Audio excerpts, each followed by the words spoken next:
Welcome to Bedford Purlieus Woods in Cambridgeshire. It's the kind of place you'd think would be the enemy of archaeologists because you can't see anything because of all these trees. But take a look at this.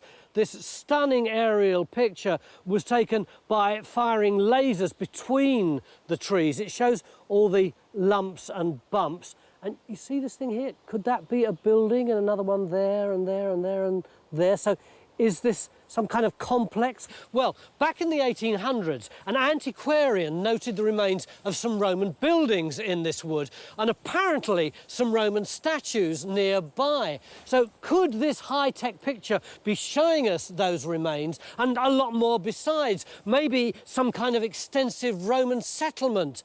Over the next 3 days, Time Team are going to risk being bitten to death by midges and small spiders as they attempt to solve the Roman mystery in the woods.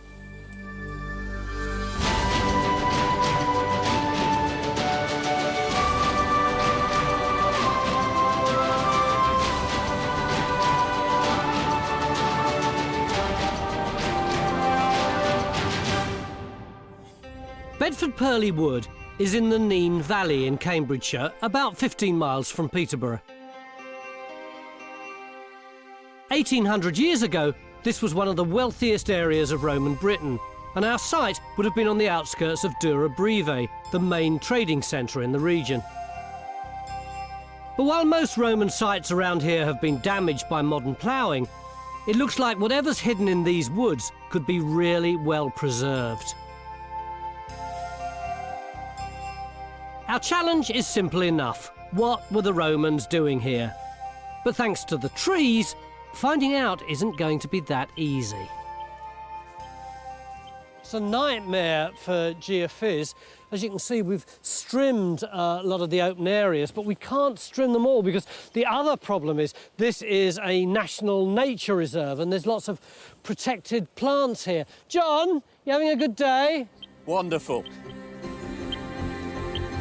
For once, though, we don't have to wait for geophys, because in some places we can actually see Roman walls on the surface. Look, this is silly. You can't have archaeology it's sticking above the ground. Yeah. It's not under the ground. No doubt this is why the site was first discovered by an antiquarian back in the early 1800s.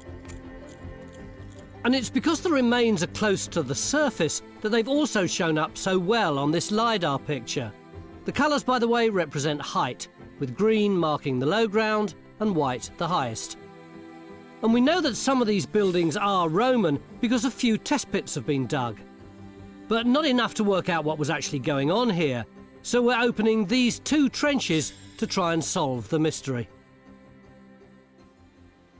This trench here is an extension of the test pit to see more of what's left of the Romans. So look at the condition of the Roman remains. This one is right at the other end of the site to see if it's the same type of structure down there. It's great to see the trenches started so soon, especially for the local archaeologist who invited us here and is perplexed by this site. I mean, the first thing is, it appears to be huge from the LiDAR. Yeah. I mean, it's a massive site, isn't it? But there's a fairly distinct range of what appear to be buildings running roughly north-south here. And you can possibly spot individual rooms within them. And then there's a probable courtyard out here. And then there's a whole load of pockmarked, these pits here, these quarry pits from the ironworking industry that we know was in this area. All right, then, at first glance, what do you reckon it might be? Oh, is it a massive villa? Is it a massive industrial complex? Is it a military complex? Or all of those. Or all of them. Or all of them. And then there's the ironwork, as you said, all the pitting around it as well. Well, if anyone can sort it out, my money's on Phil, who's now extending Ben's test pit and opening up a much bigger trench. This should give us a far better chance of working out what type of buildings we have here. We've also got this detailed plan of the earthworks drawn when the test pits were dug, but I'm not sure it's any help to us. There's a huge mismatch between the neatness of that map and what I can see on the ground. But look at that. Is that an earthwork or is it part of this root system or just a tumble of stones or something. I can't see any buildings here at all. Phil, are you sure we're digging in the right place? What do you mean we're digging in the right place? Well, look at that. Lovely and neat. Look at that. Chaos. I don't actually regard that as extremely chaotic. Come and have a look. Sorry, there's a rather large archaeologist in my eye line. Look, we've got a nice, long, straight row here. It's all built of stone. And look, we've even got one stone on top of another stone. Now then, what would you call that? It's a wall. Thank you. I eat my words. That's right. What do you reckon we've got here? Well, you see, this is the problem. You've got that plan which shows a series of earthworks. Yeah. It is very, very easy to assume that all the upstanding bits are walls. Now, when they dug here a little earlier on, they know for a fact that sometimes where there are earthworks, there weren't walls, sometimes there were walls and there weren't earthworks. It is not as clear-cut as that drawing suggests. We don't also know whether or not it's the same phase. So there was some sense in my point. Just looking at this tumble doesn't necessarily mean that you can interpret where the buildings are. That is not your question. Your question was, are we digging in the right place? Yes, we're digging in the right place. All right, I was wrong. Get digging. Moving quickly on. Over in our second trench, Matt is investigating an area that's never been dug before. Essentially, we need to know if this earthwork bank is part of the Roman settlement or is something else entirely.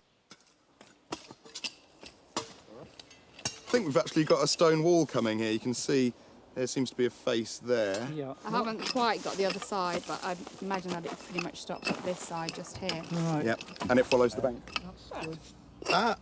Find. Ah. It's just a bit of tile, isn't it? It's just in the rubble. See the line of the wall there? Oh, right, yeah. Well, I'd say it's a floor tile. That looks like Roman floor tile, doesn't Roman Yeah. floor tile, yeah. Yes, yep, very Promising. good. Very good. So Matt's wall is Roman.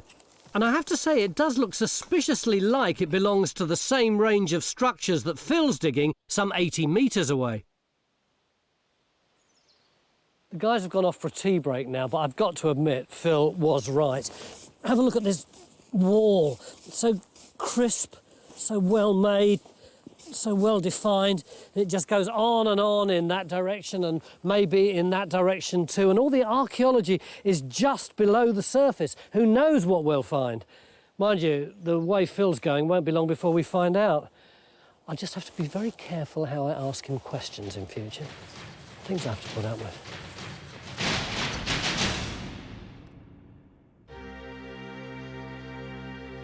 Welcome back to Bedford Purlieus Woods in Cambridgeshire, where thanks to laser technology we've been able to see through the trees to reveal evidence of a large complex of Roman buildings. And so far we've opened up 2 trenches to try and find out what type of settlement this was. It's early days yet, but in Phil's trench we've got lots of Roman walls to puzzle over. While in our second trench, Matt's got his own Roman structure to make sense of. Meanwhile, I'm off to find out more about the person who first discovered this site. Helen, who was the antiquarian who came across this site a couple of hundred years ago? He was a chap called Edmund Artis. We've got a photo of him, amazingly. And he was a kind of gentleman archaeologist, antiquarian. He was actually interested in most things. He also was an expert on fossils and geology. And in 1828, he made this completely fantastic map of the area. And the bit we're interested in, our wood, is up here. Now you can see we've got this lovely red horseshoe-shaped Roman building, and he's also put these brown dots on, which he codes as ironworks. And I think these must be pits dug to remove iron ore. Did he actually do any digging? Well, I have been trying to find that out, and I can find no concrete evidence that he actually dug a hole. It may have been he just came past and saw earthworks or even standing buildings. Stuart, how does his map relate to what we can see on the ground? Well, I like it, I do, because when I came up here this morning and sort of walked through, I drew in my sketchbook a shape that looks exactly like that. This thing would have been visible when he drew it, it's still visible now. Isn't it a bit bizarre, though, that he's drawn this horseshoe building, bits of which seem to go under the road? Well, I mean, it's possible that when he came here that he could still see remains of bumps going under the surfaces of the road, as it were. But whether they carried on into this field, we'll never know, because if you look over there, it's been quarried out and now it's being used as landfill, so we'll never know whether these ranges actually extended into that area. Unfortunately, Edmund Artis never published his written reports, so I guess we'll be finishing the job for him over the next 3 days. And it looks like Geophysics may be able to help. They've managed to survey this clearing and have picked up strong signals to the edge of it, but annoyingly they can't go any further because of the trees. It's really frustrating. I mean, we're actually getting some good results, and you can see really strong responses. Like, I think they're probably actually metalworking, ironworking sort of responses, but they're just... I can't get that bigger picture. But noise is good. Well, ironworking suggests some sort of industrial activity, possibly a nearby furnace. It could also help explain all these pits dotted around the site. So using a different technique, John's going to pinpoint the source of this potential metalworking. 2,200. Now let's get this right. This is telling you that there's increased magnetism in the ground caused by human activity. That's right. If there's a Roman furnace here, this is the only way to find out.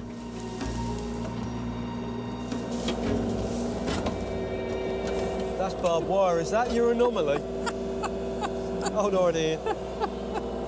Is that what you were detecting? Oops. Ah, clearly geophysics have more to worry about than just trees. I think I'll give up my job and... You wouldn't believe that, would you? But at least we've got our high-tech picture of the lumps and bumps to guide us. And Stuart's insisting that the only way to look at it properly is in black and white and in 3D. This big regular horseshoe of building ranges here, this is what Artis drew on his plan quite clearly. This is where Phil is digging in this building cluster in here. There's clearly other buildings and structures coming up along here, and at the north end, this is where Matt's trench has gone along there. I mean, you can see there's a regular courtyard, as it were, the range coming along the south here. This has never been spotted before. There's clearly an area there which is another possible isolated building. If you come away from the site, there's a rectangular area showing up there which looks like either a building or a big compound. Very definitely a building sitting there. Well, we can't just sit around speculating and watching a square spinning round. Thanks to these high-tech results and Stuart, we're now looking at a site that's much bigger than we originally thought. So we need to choose our targets carefully. As over in Phil's trench, we've already got plenty of Roman archaeology to deal with. We're actually starting to get some metalwork. I think that's a Roman key, isn't it? You're quite right, it's a key, but it's quite a simple type of key. But where there's a key, there must have been a door. And something worth locking up. So I was right about that one, but I don't know about that. This is one of those things that, you know, academics are tearing their hair out exactly what this sort of thing is. Some people think it might have been a stylus for writing. Right. Like, you know, old pens with nibs on the end. But it's very crude for that.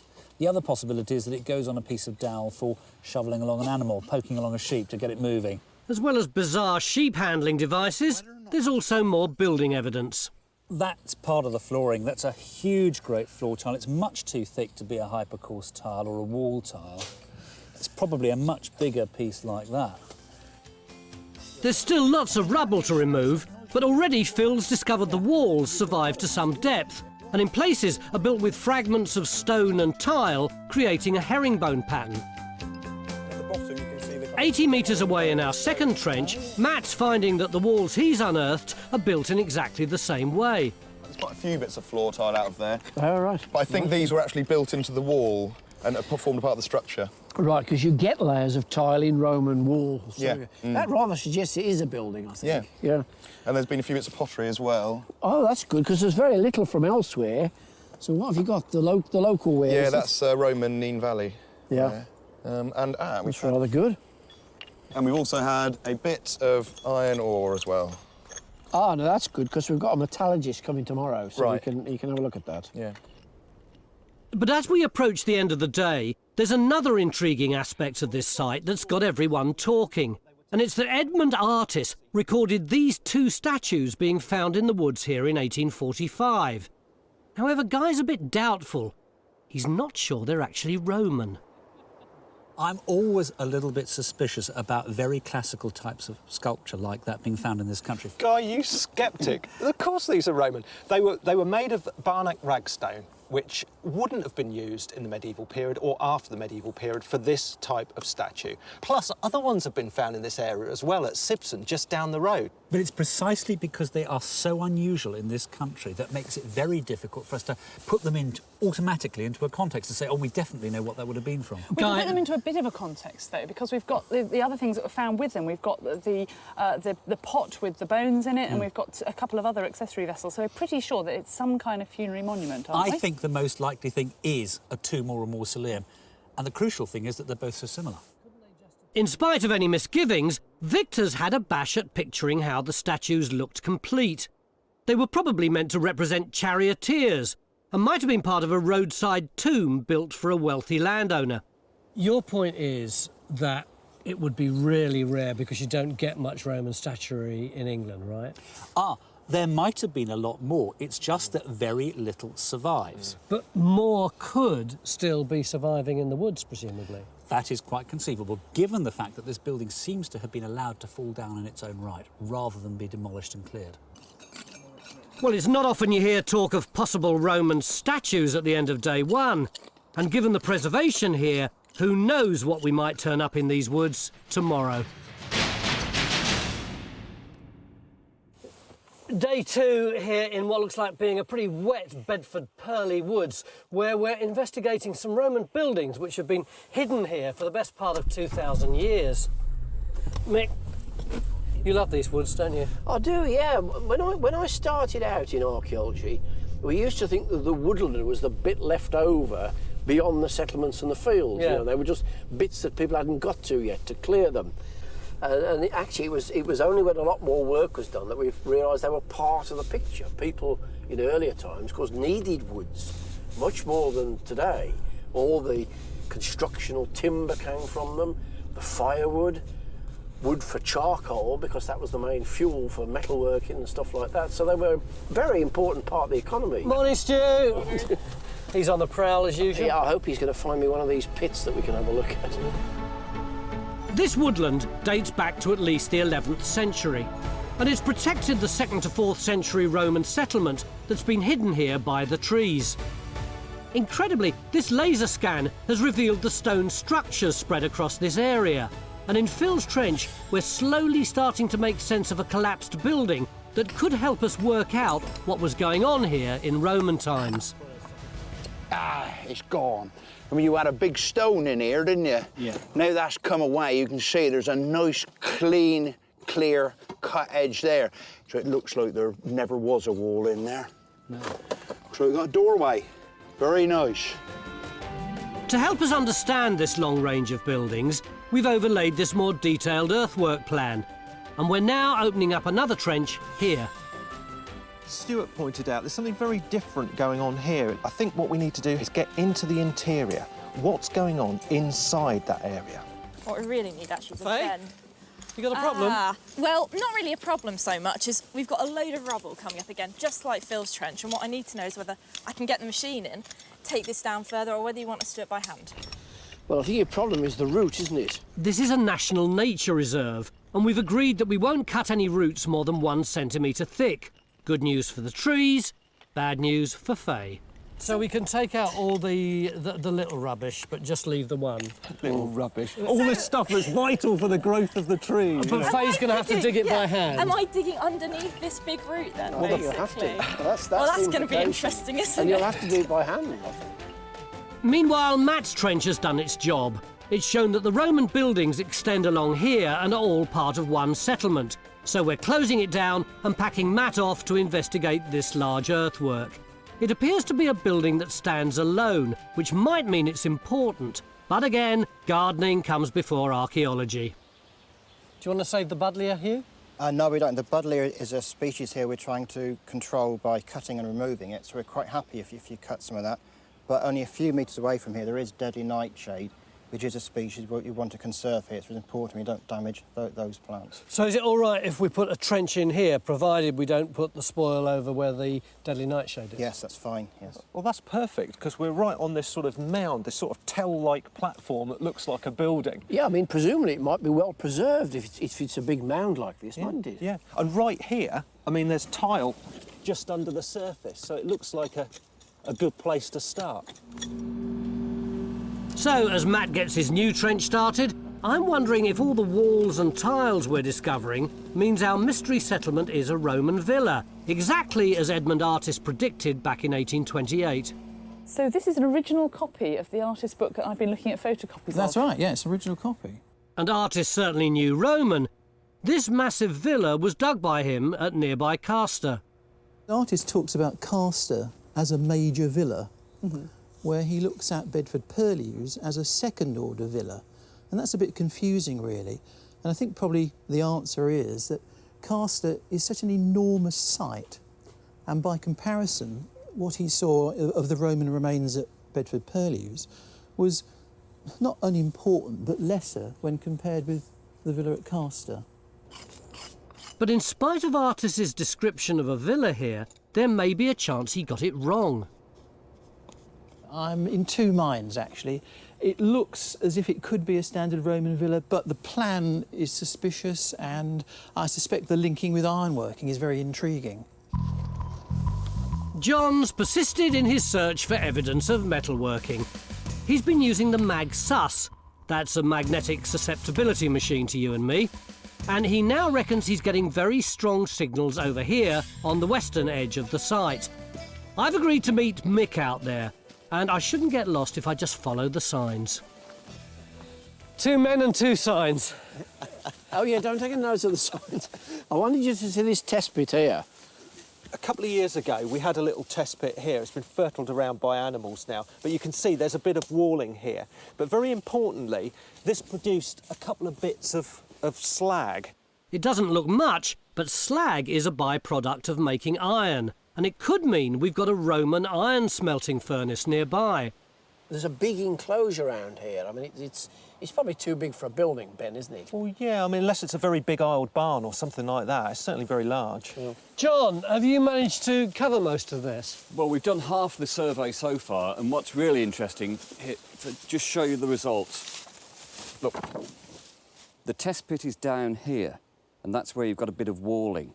But I'm getting really strong readings here in red, and I've done half the survey so far, and I'm sure that this is the concentration of the area of burning. And just look at the soil. Look here, it's really grey. Whereas in here, in amongst the trees, look, it's see the red clay. This is the concentration of the burning. But professional to the end, John wants to finish the survey before we start digging. And I'm confident this isn't barbed wire fence. Good. Well, fingers crossed. But if we do find a Roman furnace this time, it could completely change our view of what was happening here. Because there are also an awful lot of pits showing up on our LiDAR picture, and quarry pits can be classic signs of Roman ironworking. So maybe we haven't got a villa here, but a specialist industrial site. So to help us find out, we've invited an expert in Roman metalworking to join us, and he's going to start by looking at one of the pits that seems to have a spoil heap around it. You can see this spoil that's been dug out, dumped on that side, and you can see this spoil dumped out here, Roger, as well. Yeah. Mostly, and there's a lot of stone. Yeah, you're absolutely right. I mean, the thing we can say straight away here, this sort of excludes one possibility, and that's it's not geological. Yeah. This is not natural. This is man-made. Yeah, you can good. sort of see the spoil sort of backcast there, and these sort of stones here.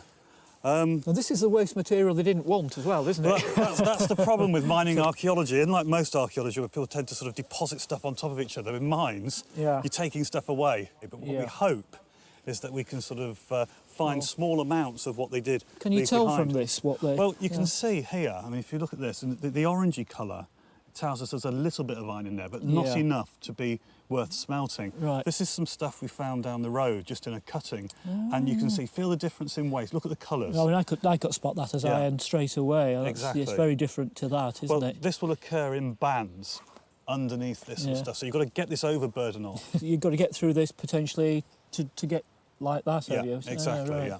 With so many pits to check, it looks like Roger will have his work cut out. But what I find most surprising is that we could have so much industry close to what we suspect is a villa. Interestingly, we're getting evidence that people lived and cooked in the buildings Phil's investigating. Cracking. Absolutely Absolutely cracking. What's it like on the other side? Get some of that muck off the other side. Oh yeah, that is some pot, isn't it, really? I mean, look, you're gonna... fantastic, isn't it? This mortarium would have been used for grinding food like corn or maize to make bread, and it suggests that we could be close to a kitchen. In fact, we do seem to be getting the sort of finds you'd associate with a Roman villa. The problem is we're not finding very many of them. Everything we'd expect to find on a villa site is here, both in terms of sort of range of material and dates, but in really small quantities. What do you reckon's going on, Stephen? The other way to look at it is to ask the question, what are they doing with their rubbish in the first place? I mean, if, for example, we've got evidence of ironworking here, could they be digging pits to extract the ore and then chucking their rubbish down the pits to get rid of it? And that would be a very simple explanation about why there isn't much material on the site, full stop. Which is another reason to start digging those pits. Exactly. Yeah. But, and this is typical, just as I point out the shortage of finds, news reaches me that Matt's trench is starting to look really exciting.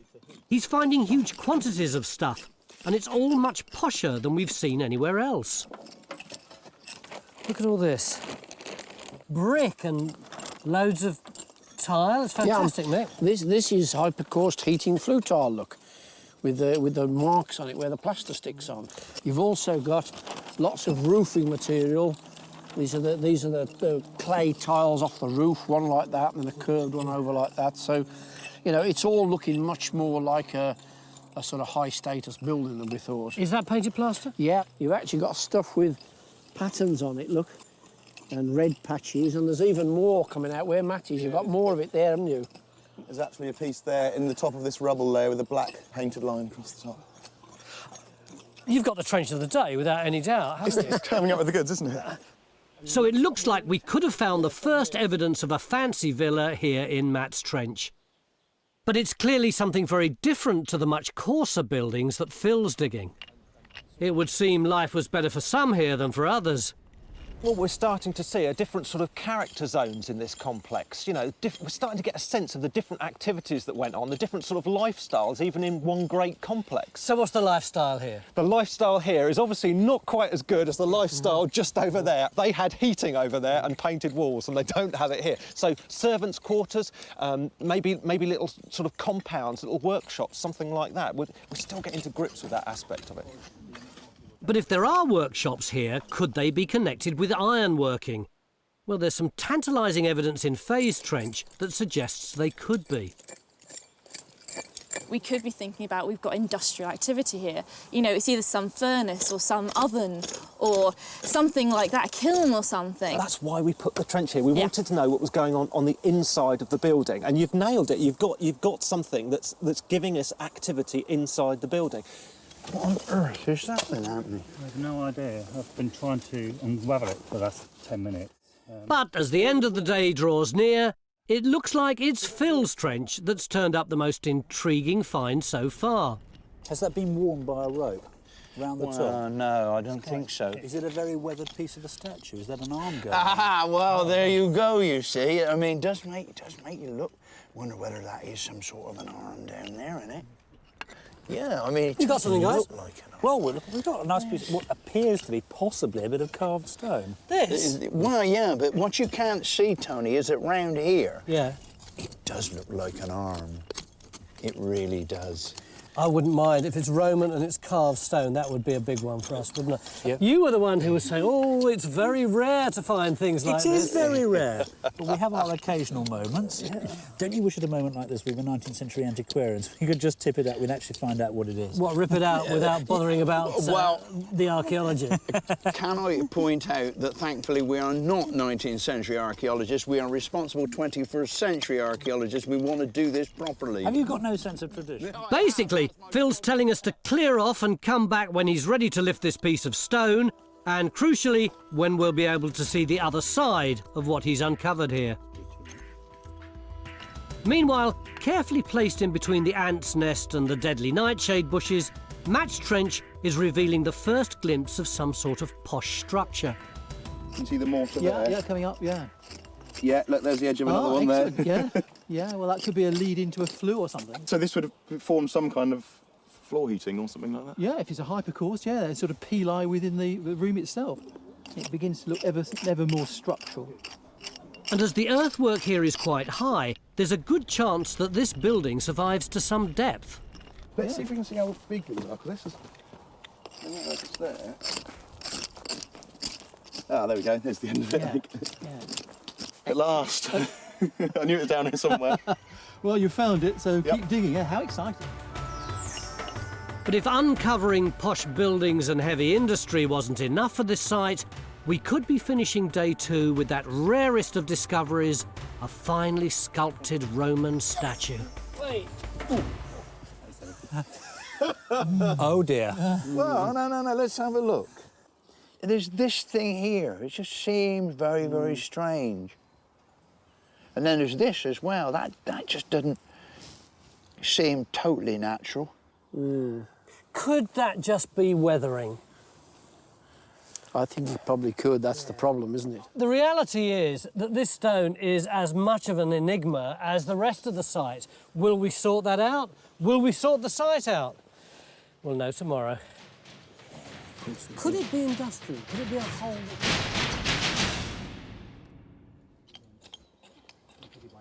Day 3 at Bedford Purlieus Woods in Cambridgeshire, where we're trying to make sense of a large Roman settlement that's been hidden here for nearly 2,000 years. So far, we've uncovered lots of Roman walls belonging to fairly low-status structures, which are part of this big range. But then we've also got a much posher building here in Matt's trench to puzzle over. Thankfully, this morning, one of our experts now thinks he knows what it is. Stephen, you think it's a bathhouse, don't you? I do. Why? It's a heated room to start with. It's got box tile and flue tile. There's a piece of box tile here, look. And I mean, the exciting thing is it even got ash on the inside, look, from the last, or some of the fires that were being burnt here. So this is the central heating system with the hot air going through it? That's right. But is it just a heated room, or is it a bath? And there's one tangible bit of evidence. This rather scruffy piece of limestone is rather crucial, really. It's called tufa, and it's a very lightweight limestone. And almost always they're used in bathhouses. It's been cut, look, with a flat surface there by a saw, and they would have cut these to form an arched vault over a bathhouse. I think that the question still is, if it's a bathhouse, and you know your arguments are convincing, is it in isolation? Because we haven't really seen anything to go with it with wall plaster and tiles and all the rest of it. No, this is the high status end of the whole site. Yeah, and what's it doing stuck out here Just in the here. wood? Yeah, you know. yeah. Well, we've got one day left to answer One day those left. questions. So we're going to widen Matt's trench to find out more about this bathhouse. But we also need to work out how the buildings fit in with the ironworking we suspect was going on all over the site. So we're opening a trench here where geophys have detected an area of burning that could be the site of a Roman furnace. If there was a furnace and then the spread was around it... I can think of places where it's been central, where it's been on the periphery, where it's even been set aside. So, give us some help here. Well, this red blob shows what geophys detected. So Ben's decided to make a clean sweep of the site, which should allow us to see the burnt ground surface and spot any clues to what was going on here. What's that? So we've got fragments of burnt ore here. Ore as well? Yeah, so we've got slag, we've got ore. It's smelting. Oh, that's fantastic. That's good news. It's not in vain. I could be here some time. The plan is now to open up a test pit to find out exactly what part of the metalworking process was going on here. And people say I'm mad. Here, let's have a look at this then. One person who knows all about the different processes involved is our own Phil Harding. Way back in 1998, a fresh-faced Phil took part in an experiment to try and smelt iron using genuine Roman techniques. The iron ore was collected locally, as was the clay used to make the furnace, the same type of furnace we'd expect to find on this site. We call it a shaft furnace, a typical type of furnace that's been in Britain since probably the late Iron Age at the earliest. So we've based it on an archaeological excavation, roughly the right-sized thickness walls, the right-sized diameter. The height is something we've got to judge, because that never survives archaeologically. Yeah.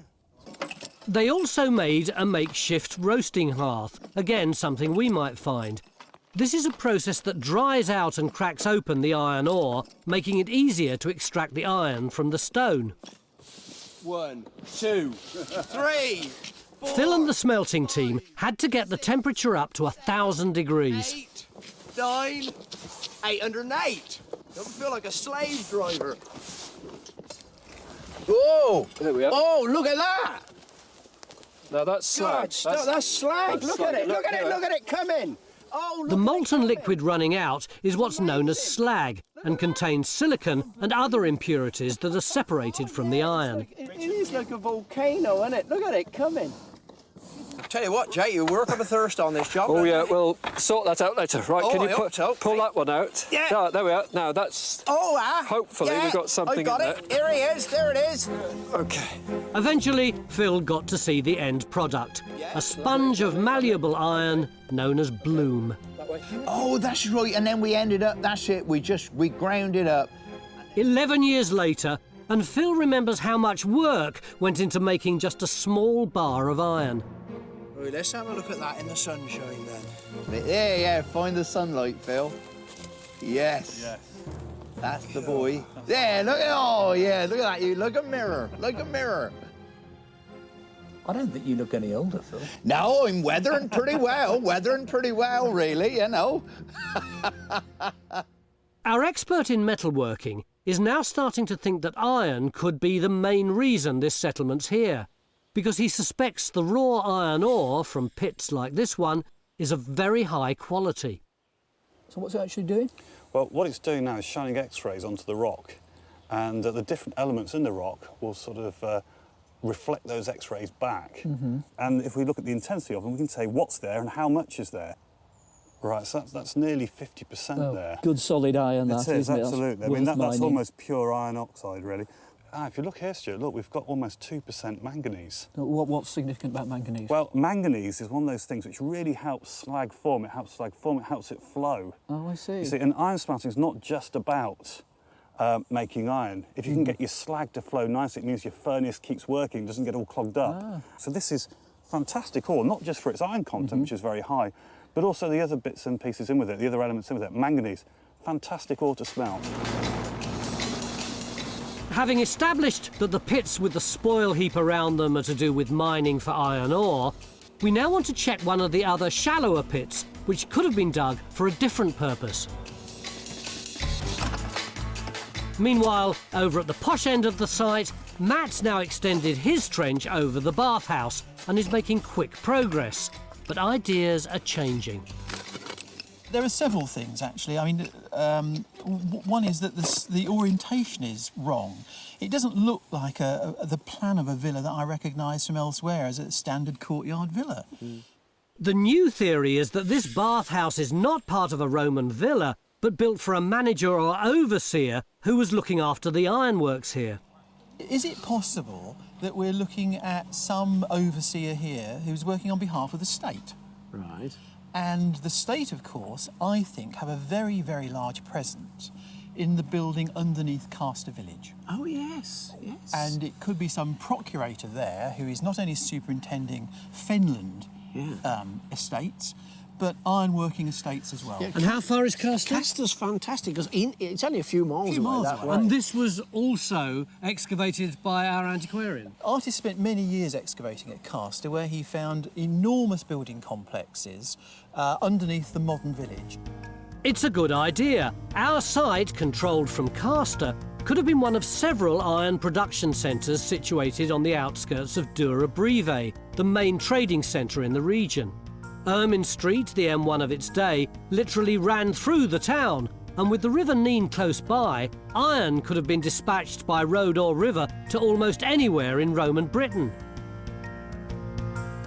And if this bathhouse was for an overseer, it looks like he lived in fine style, judging by these chunks of painted plaster that show the colour scheme of the walls of this building 1600 years ago. It's a stark contrast to Phil's trench, where there's no sign of painted plaster or luxuries like underfloor heating. But we did find what looked like a carved stone here yesterday. And now that our experts have had time to carefully examine it, I'm curious to know what they think it is. It's a stone. A stone? A stone. But not just any random stone. Phil thinks it's been definitely shaped for some purpose or other. Take a look at this one here.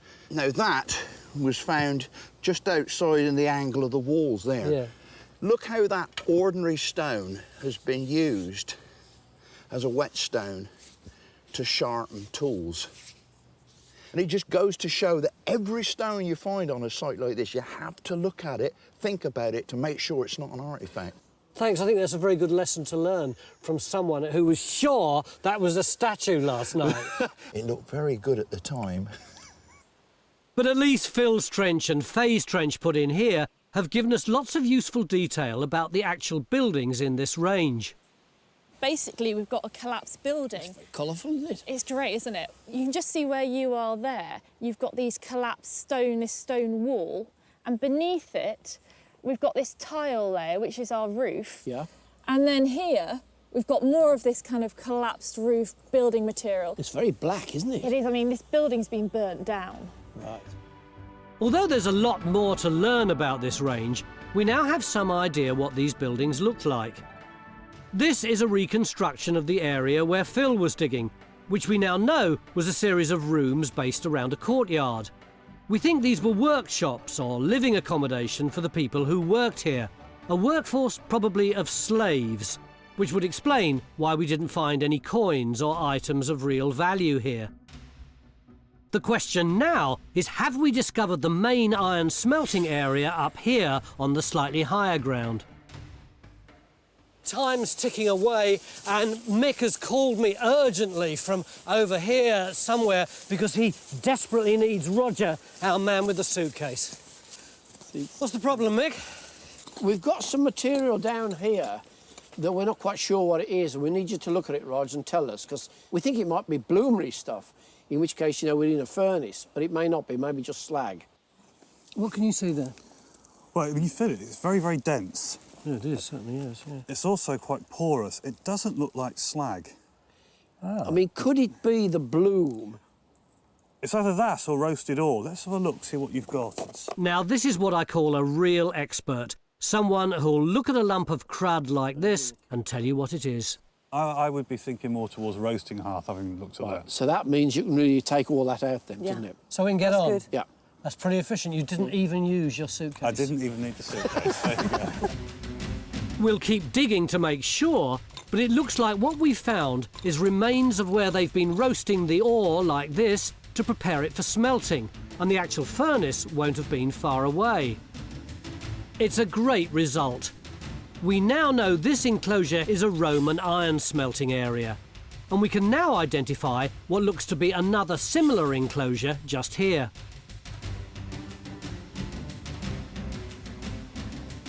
But with time almost up, how does our posh bathhouse fit into the story? We know we have a building that collapsed when the site fell out of use in the 4th century, but it's proving tricky to interpret. Sorry, could I just... There appears to be another stone on top of this one, which makes me think perhaps we might have a robbed wall as opposed to floor. So, so there, that's a wall, not a floor? Yeah. So I'm on the wall now. Good, so you're on the wall, yeah, and I'm inside. But I'm still over the floor of another room. Possibly. So you've actually got a wall running with... That still means that could be a door jamb, and that looks like the corner where there was a door. So there's a room there, and there's a room there. But no wall. Wall has gone, robbed away. A lot more work's needed here, but we can get some idea of the extent of the bathhouse from the size of this earthwork. And if our theory is right about the link with Castor, then it's possible that our bathhouse was laid out like the one shown here in Artis's picture, which means we're talking about a building that would have looked something like this. It was probably a standalone facility used by the official overseer on what would have been a state-controlled iron working site. Our dig's certainly given me a newfound respect for this man, Edmund Artis, who was clearly a very good archaeologist for his time, but died before he could publish his written reports. His map of the Archaeology, drawn in 1828, has proved to be largely accurate, and it's not just the buildings, but also the pits he recorded that are key to understanding this site. Goodness me, it's a journey to the centre of the earth. What we now know is that in Roman times, a lot of the rubbish was being thrown in these pits. So basically, this pit was open at the same time that those buildings were being occupied and used. And this looks a bit clayey to me. So is that what they're going for, the clay? Yeah, there's no sign of ironstone or any bands of ironstone in this at all, so it must be clay for some purpose. And the little sort of pock marks and things I can see in there, is this sort of root activity? Well, some of it is, but some of these dark patches, if you carefully clean them back, you can actually see adze marks or picks marks where they've actually levered the clay out from this pit. Fantastic. We now know not all these pits were dug for iron ore. Many, like this one, would have been dug for clay to build and repair the iron smelting furnaces. So at the end of 3 days, we can now picture this long-lost Roman settlement as it must have looked in its heyday around 200 AD. What's been hidden in these woods is a massive ironworking site, with the furnaces and ore roasting pits on the slightly higher ground, while the mining was going on here, chasing the seam of natural iron ore. The workshops and living quarters were not far away and were very much second class, as mentioned by Edmund Artis. But there was at least one fancy Roman building, a bathhouse, situated well away from the industry here on the eastern side of the site.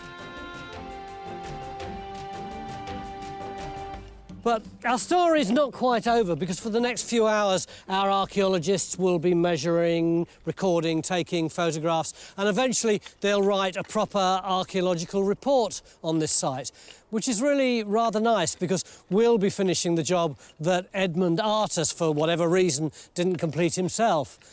And then when we've all finally gone, nature will take over this whole site again, just as it did nearly 2,000 years ago, when the Romans finally left this place.